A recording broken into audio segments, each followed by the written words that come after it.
sebagai tema dari KKR ini.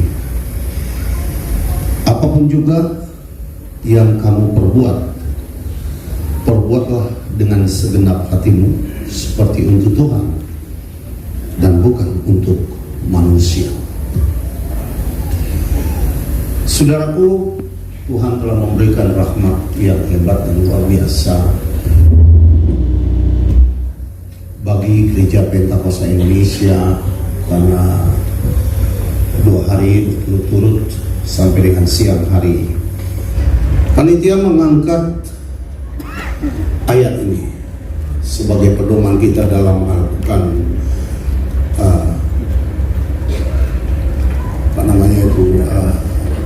Rakernas.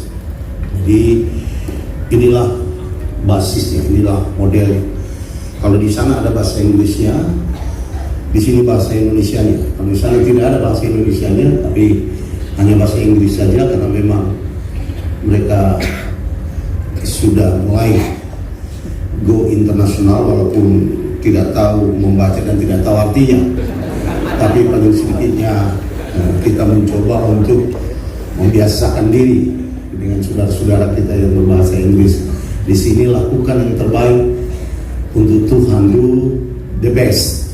Itulah judulnya kalau sudah pergi ke ruangan di mana kami melakukan Rakernas itu, do the best. Saudaraku yang kekasih sama Tuhan, dari sejak awal Alkitab telah memperkenalkan kepada kita prinsip ini, atau ideologi ini, atau doktrin ini, atau kebenaran ini. Jadi bagaimana saudara mengaplikasikan yang dalam hidup saudara, tetapi ini adalah sebuah kebenaran yang aplikatif, yang dapat diselenggarakan dalam seluruh level kehidupan orang-orang percaya. Sehingga dari hari pertama sampai hari ke-6 Tuhan menciptakan itu selalu melakukan hal yang sama dengan ini, to do the best, maksimalitas apa yang bisa saudara lakukan untuk Tuhan. Dan saudara yang kasih sama Tuhan, kenapa kita melakukan yang terbaik? Karena saudara yang kasih sama Tuhan, kita ada di dalam ruang dan waktu yang sudah rusak. Rusak artinya saudaraku bahwa alam semesta ini sebenarnya sudah bermiliar-miliar tahun rusak. Hanya masalah waktu saja dalam Allah untuk memperbaikinya. Jadi ini harus perbaiki, tidak boleh tidak. Dan perbaikan itu harus bersifat semesta. Jadi dia tidak bisa bersifat dimensional saja. Dia harus semesta seluruhnya. Karena memang pemberontakan iblis di surga itu telah merusak semua tatanan alam semesta ini. Jadi jauh sebelum Adam berdosa sebenarnya alam semesta ini sudah rusak besar. Dan kita lihat ada pemikiran di dalam pemikiran Allah, kalau kita bisa ambil istilah itu, di dalam intelektualitas Allah untuk memperbaiki dan menegakkan keadilan. Keadilan yang dimaksud bahwa yang rusak harus diperbaiki, yang salah harus dihukum, yang benar jika masih ada itu harus ditegakkan, tidak boleh tidak.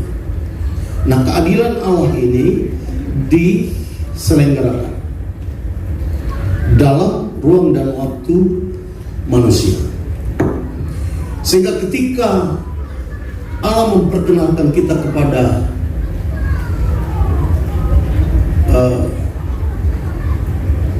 alam semesta ini, seorang sosok yang sangat spesial, yaitu Adam. Dan Adam ini sudah bilang kekasih Tuhan diciptakan oleh Allah sepeka dan segambar dengan dia. Nah, kita tidak perlu mengadu argumentasi teologis tentang apa yang disebut dengan sepeta dan segambar ini, karena sepeta dan segambar itu sekecil apapun peta yang ditransfer kepada manusia itu, sekecil apapun gambar keilahian ya yang ditransfer ke manusia itu sudah membuat manusia itu spesial, lebih daripada ciptaan yang lain, lebih daripada ciptaan yang lain. Jadi, manusia itu diletakkan di alam semesta ini dalam satu bumi yang sudah rusak. Jadi sebenarnya sebelum Adam diperkenalkan kepada kita, kita tidak bicara tentang Pithecanthropus erectus atau Neanderthal, karena Neanderthal katanya dia sudah punah oleh karena satu dan dua perkara. Tetapi Alkitab memperkenalkan kepada kita sosok Adam.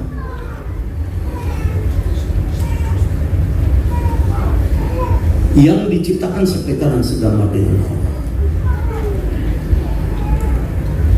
Saya tidak melihat malaikat diciptakan sepeta dan segambar dengan Allah dalam Alkitab. Tak mungkin ada makhluk lain dalam semesta ini, dalam sorga atau dekat sorga atau di alam ruang dan waktu, karena Allah itu tinggal bukan di dalam ruang dan waktu. Yang membuat dia intervensi kepada ruang dan waktu hanyalah ciptaannya. Ketika dia mencipta, maka pada saat penciptaan itulah terciptalah ruang dan waktu yang ada di alam semesta ini. Nah, saya percaya Allah tetap berkarya sampai sekarang. Jadi bukan setelah dia menciptakan langit dan bumi dia berhenti dan tidak melakukan apa-apa, dia rest atau dia reses dan pekerjaan. We just believe he still creating something we don't understand, we don't know. Dia menciptakan itu semua. Jadi kadang-kadang kalau saya baca Alkitab, saya mau mencari rahasia apa aja sih yang dikerjakan oleh Allah sekarang di luar ruang dan waktu yang dimiliki oleh manusia.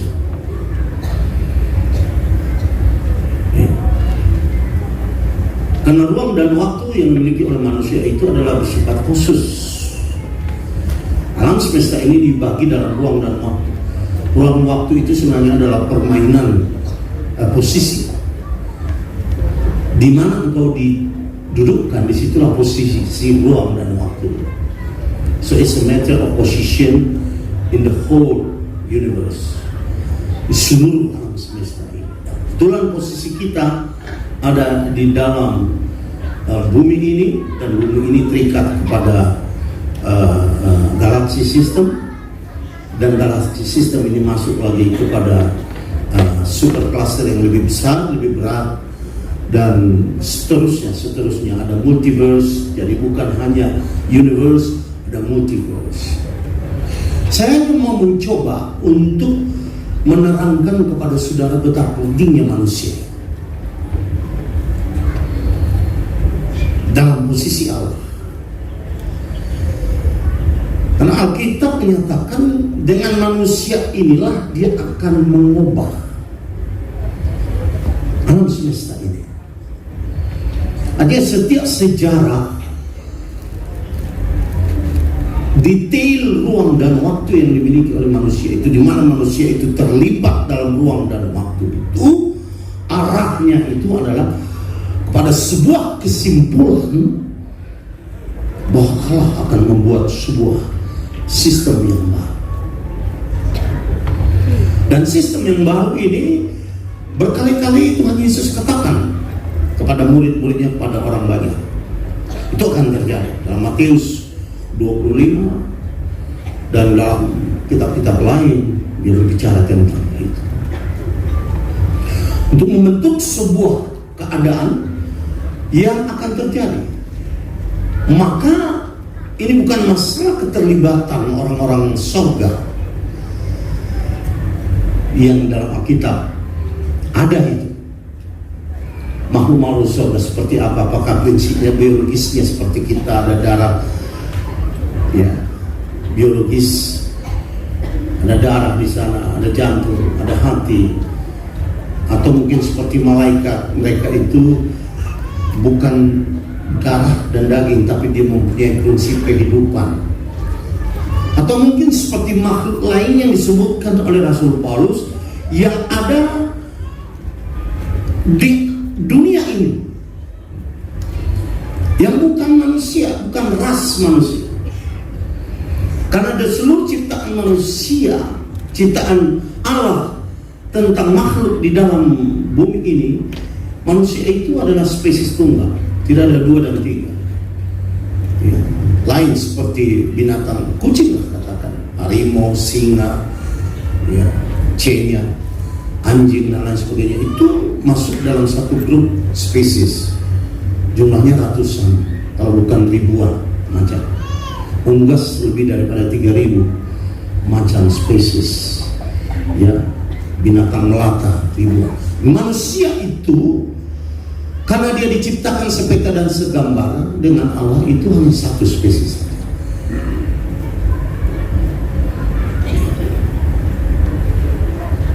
Hanya satu spesies. Nah, Tuhan berharap banyak, terutama setelah berdosa ini ada. Berharap banyak kepada spesies itu. Walaupun dalam perjalanan ruang dan waktu, Allah dalam sebuah deskripsi kemanusiaan, maksud saya deskripsi kemanusiaan, sesuatu tentang sifat Allah, perbuatan Allah, tabiat Allah, atau komunikasi Allah dengan manusia itu yang hanya dilukiskan dari cara pandang manusia itu sendiri. Karena kita tidak bisa melihat secara tuntas dari cara pandang malaikat, atau cara pandang Roh Kudus, atau cara pandang alam semesta kepada perbuatan Allah itu.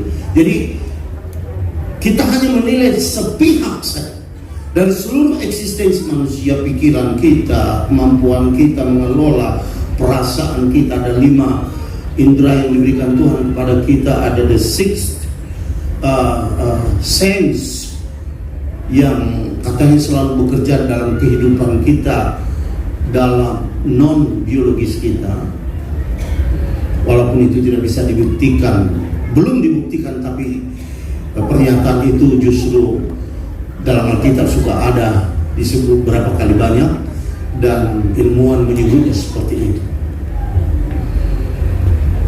Karena itu saudaraku yang kasih Tuhan, ketika manusia itu berdosa, dan tidak boleh tidak keturunannya akan masuk di dalam genetika dosa itu, akan ada semacam DNA yang sudah melekat dalam diri manusia itu, di mana DNA Allah yang diberikan kepada kita itu, ada DNA Allah yang diberikan kepada kita, karena sepeta dan segambar itu adalah DNA Allah yang mempunyai kapasitas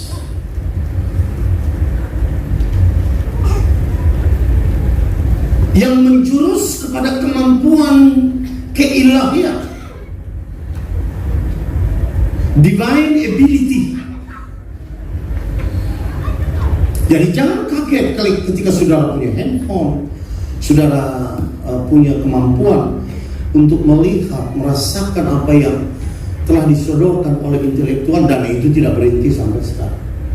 Dia akan berjalan terus, karena kebetulan Allah sudah memberikan. Jadi otak manusia itu akan berlipat kali ganda. Bahkan ciptaannya itu, saudara, ciptaan manusia itu sudah bisa self improvement, sudah bisa melipat gandakan kemampuan. Jadi komputer itu tidak perlu lagi kita ajari, kita upgrade, dan tidak ada satu orang pun ilmuwan di dunia ini yang tidak percaya bahwa satu kali ilmuwan itu akan mencapai titik klimaks. Firman Tuhan mengatakan mereka berpikir seperti Allah, atau mereka pikir mereka adalah Allah. Sehingga kalau sudah baca nanti, kita sudah lihat pendapat-pendapat orang hebat dalam kitab Kejadian, tertulis di situ Allah itu pernah menyesal menciptakan manusia.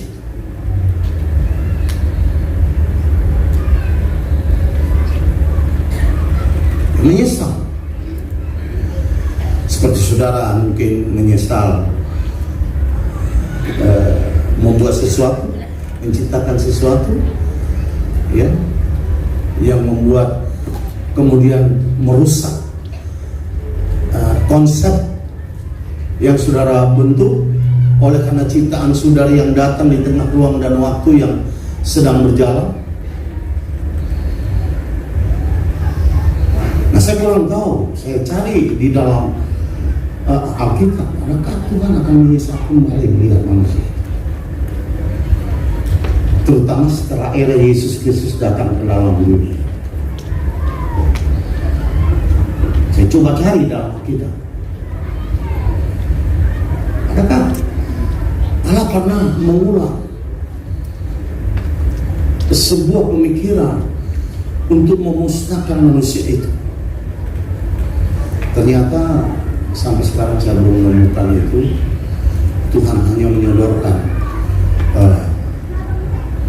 keselamatan, menyodorkan rehabilitasi, menyodorkan perbaikan, menyodorkan Yesus katakan kepada Nikodemus dilahirkan kembali, bukan didaur ulang, tapi dilahirkan kembali dari rahim sorga, supaya rahim sorga itu membentuk engkau menjadi orang sorga. Karena rahim dunia, the natural womb that your mother has, telah membentuk kau jadi manusia. Tetapi rahim sorga akan membentuk kau menjadi anak-anak sorga yang dapat berpikir seperti manusia biasa. Tapi oleh Rasul Paulus katakan kepada orang Korintus, tapi manusia ini walaupun dapat berpikir seperti manusia, mempunyai kemampuan memutuskan, mempunyai kemampuan untuk memilih, ada free will, ada kehendak, kebebasan dan niat yang bagus, tetapi they are all new creation. Mereka itu adalah ciptaan yang baru dalam sebuah prinsip. Dan dalam ayat-ayat dalam Alkitab, Yesus berharap banyak kepada orang-orang seperti ini. Dia berharap banyak kepada ciptaan-ciptaan baru ini untuk mewujudkan rencana Allah yang agung itu, yang telah berabad-abad oleh Rasul Paulus katakan tersembunyi di dalam pikiran Allah, di dalam benak Allah. Jangankan kita yang baru ada setelah Allah intervensi kepada planet bumi ini, malaikat sendiri tidak tahu rencananya, hanya ada dalam pikiran Allah saja. Tetapi Allah mencoba untuk memakai manusia ini dalam rencana untuk membuat zaman yang baru, membuat zaman yang baru. Dia tergantung pada murid-muridnya yang 12 ini. Dia tergantung kepada murid yang dimuridkan oleh 12 orang ini. Dia tergantung kepada seberapa banyak orang percaya. Kata Petrus, seberapa banyak lagi orang percaya? Dia tergantung pada itu.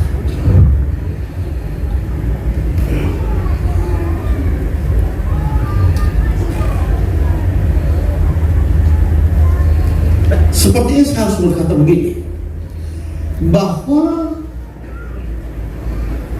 Allah menggantungkan kepada orang-orang percaya ini, tentu saja dengan seluruh sistem hidup, the life system yang telah Tuhan berikan kepada kita itu, untuk memenuhi semua unsur.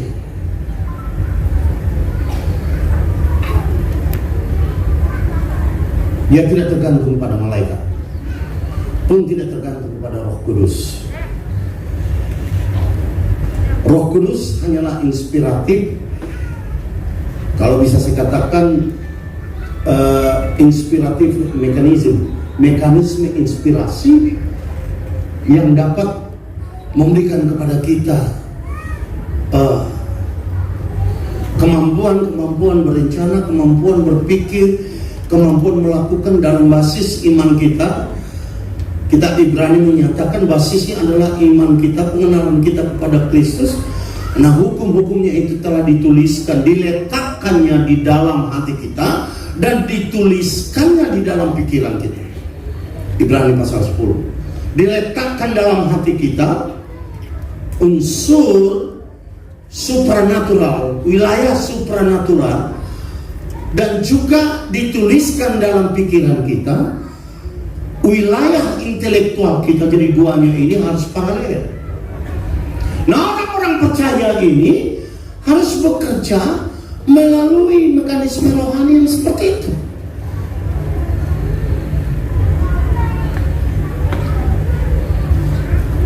Au ngagiarkan dia tuh siaka parpohimen nahulu komunikin akhirnya. Tapi karena judul sudahlah, lakukanlah yang terbaik untuk Tuhan, saya harus mulai dari situ, supaya saudara mengerti betapa pentingnya apapun yang kau lakukan untuk Tuhan itu bagi Tuhan. Haleluya. Betapa pentingnya saudaraku yang keras sama Tuhan. Karena bermiliar-miliar oknum iblis dengan seluruh aplikasi, dengan seluruh manifestasinya, dengan seluruh kemampuannya. Ingat bahwa iblis itu bisa berdialog dengan Tuhan Yesus. Saya heran kenapa iblis bisa berdialog dengan Tuhan. Dalam kita ketemukan dia berdialog dengan Allah di surga, dia masuk surga, saya pun heran. Mengganggu lagi. Yang kedua, dia berdialog dengan Yesus pada waktu Yesus sedang puasa.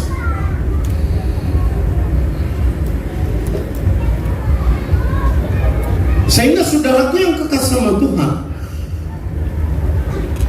ketika Paulus menemukan pembicaraan ini sebenarnya berasal dari hubungan horizontal antara bapak dengan anak. Ya. Dalam ayat sebelum sudah terima, supaya bapak-bapak menjaga hati anaknya, supaya mereka jangan supaya jangan mereka sakit hati lah. Jaga itu antara hamba dengan Tuhan. Jadi Paulus mengatakan, kalau apapun yang kau lakukan sebagai hamba, lakukanlah itu seperti bukan kepada manusia, tapi seperti kepada Tuhan.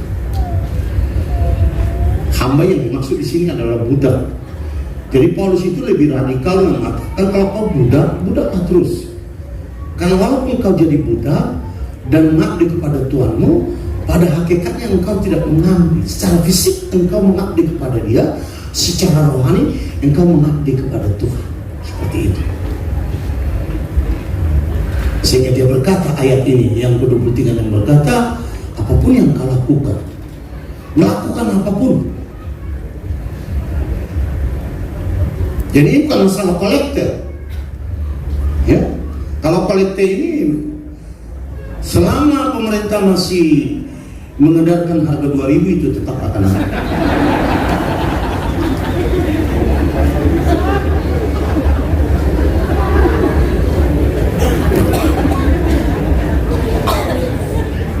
Saya pikir membuat ramainya harga 2.000 di Indonesia ini adalah orang-orang Kristen.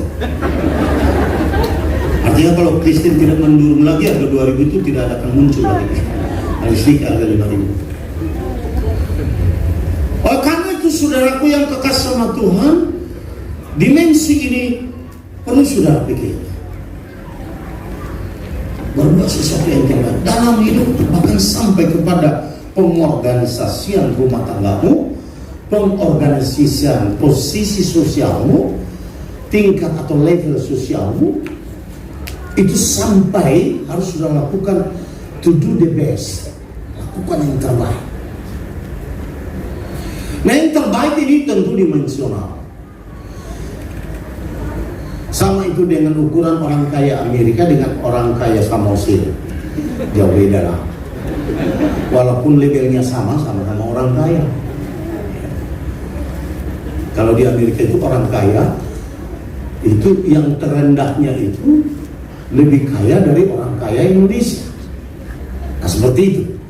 Jadi to do the best di sini lebih mengacu kepada kualitas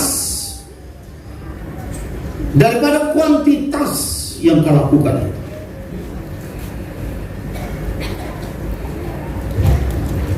Nah, artinya ketika Yesus memberikan 5.000, bukan 5 talenta, 2 talenta dan 1 talenta.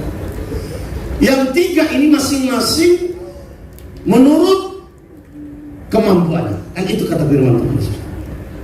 Menurut kemampuan. Maka Tuhan itu dalam perumpamaan itu menyatakan bahwa 5 talenta yang menjadi 10 talenta, 2 talenta menjadi 2 talenta. Jadi ada 4, di sana ada 10. 1 talenta diharapkan juga menghasilkan 1 talenta, karena Tuhan tidak pernah mengharapkan dan membuat patokan 1 talenta harus jadi 10. Masalah kawan kita ini adalah karena ketakutan dan membuat doktrinal sendiri untuk menjustifikasi ketakutannya itu dengan mengatakan karena engkau saya tidak adil, engkau itu orang yang keras, engkau orang yang mengambil sesuatu bukan dari sesuatu yang kau punya, menuai dari sesuatu yang bukan kau tanam, maka aku membuat ada semacam doktrinal hidup yang dibangunnya sendiri untuk menjustifikasi, membenarkan perbuatannya yang zalim. Padahal sebenarnya Yesus tidak mencoba mengatakan yang 5 talenta itu lebih terhormat daripada yang 2 talenta. Tidak. Dia hanya mencoba mengatakan kau hanya menjalankan 5 talenta dan kau hanya menjalankan 2 talenta. Yang penting pada satu kali tuanmu itu pulang, kau harus bertanggung jawab dengan sebuah hasil. Itu saja. Jadi to do the best dalam melakukan apa saja yang bisa kau lakukan dalam hidupmu untuk Tuhan. Nah, Gereja Pentakosta Indonesia adalah melakukan to do the best dari sejak dulu kala. Tapi the best dulu itu dengan the best sekarang itu sudah beda, jauh lah. Saya masih ingat cerita Pendeta Sianipar almarhum, tadi putrinya itu, yang salam saya sudah tua dia, satu umur saya dengan itu. Jadi to do the best adalah melakukan apa yang terbaik bagi saudara dalam hidup saudara. Dulu Bapak pendeta ini pernah cerita kepada saya, kalau mereka dulu berkhotbah pada zaman perang itu zaman perang itu hampir orang yang istimewa yang mempunyai celana panjang. Semua pakai celana pendek. Celana panjang itu kadang-kadang mereka bagi 2 supaya ada 2 celana. Yang temannya tinggal dijahit saja. Nah, seperti itu. Ngerinya keadaan zaman itu, makan pun tidak. Tetapi kebaktian malam tidak pernah berhenti. Kebaktian malam tidak pernah berhenti. Mereka lakukan lagi. Nah, apa yang mereka lakukan adalah, saudaraku, di Pentakosta itu dulu khotbah bisa 2-3 orang. Ya. Setelah saya sekjen, saya kurangi. Saya bilang sama mereka, ya bisa 2-3 lah bisa, jangan sampai 4-5 orang. Jadi kita bukan berkhotbah tapi festival khotbah. Mereka mengerti ya 2-3 orang lah apa-apa, atau 2 orang. Kalau kebaktian minggu karena banyak khotbah dan segala macam ya 2 orang lah paling banyak. Kalau jalan Pangaribuan hanya saya aja kalau saya ada hadir. Tapi kalau saya tidak ada, mereka bisa khotbah sampai 2 orang. Seperti itu. Jadi ketika gilirannya untuk berkhotbah supaya sopan namanya. Karena sopan. Dasarkan kepada sopan. Maka dipakailah celana itu. Orang yang kedua mau berkhotbah tidak punya celana. Bagaimana caranya? Ini masuk kamar dulu sambil ambil puji-pujian.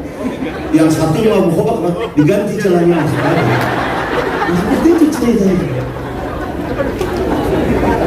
Bayangkan kalau tidak ada itu, maka sebenarnya kebaktian itu tidak akan jalan.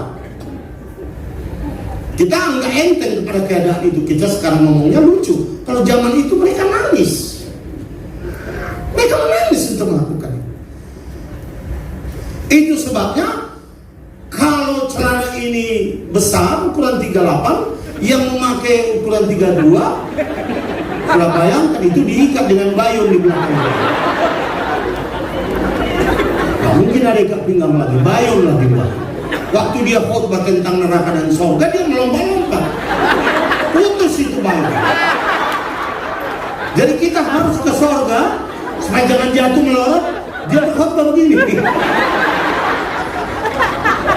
Saudara harus selamat dulu. Tapi sebenarnya hanya untuk menjaga supaya jangan. But that's the best one in that time. Itu yang terbaik pada waktu itu. Kalau sekarang kan kita lomba jas baru semua.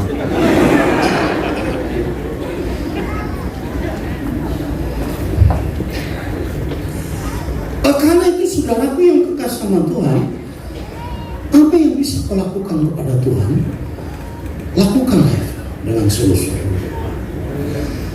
Karena itu punya arti bagi Tuhan. Everything you do for Jesus, it's meaningful. Sangat berarti. Karena semua apa yang diperbuat oleh orang kepada Yesus itu punya arti.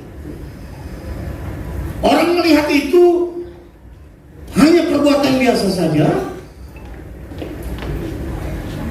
tapi Tuhan mengatakan tidak. Itu bukan perbuatan biasa. Orang melihat itu perbuatan konyol, Yesus mengatakan jangan melarang anak-anak itu datang kepada aku. Padahal sebenarnya anak-anak itu mau datang kepada Yesus. Hal yang biasa saja, dia pengen dia Yesus.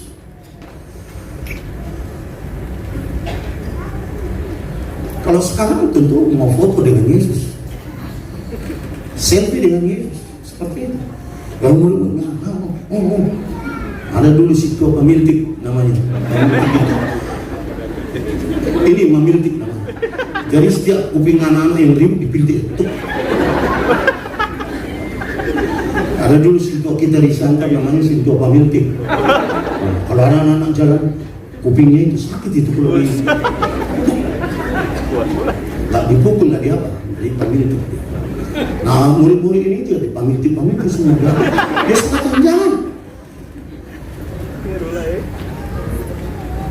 Satu kali dia meletakkan seorang anak kecil di tengah-tengah mereka dan berkata, jikalau kamu tidak seperti anak kecil ini, kamu tidak akan pernah masuk dalam kerajaan surga. It has a meaning for Jesus. Bagi murid-murid tidak ada arti itu, bahkan konyol itu. Bagi Yesus tidak. Dia ada arti untuk semua apa yang dilakukan oleh orang percaya kepada dia.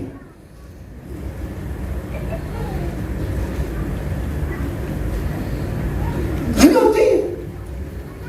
Jikalau kamu tidak menjadi seperti anak kecil ini, kamu tidak masuk dalam kerajaan saya. Dan menerima anak kecil seperti ini dalam namaku adalah menerima aku sendiri. Haleluya.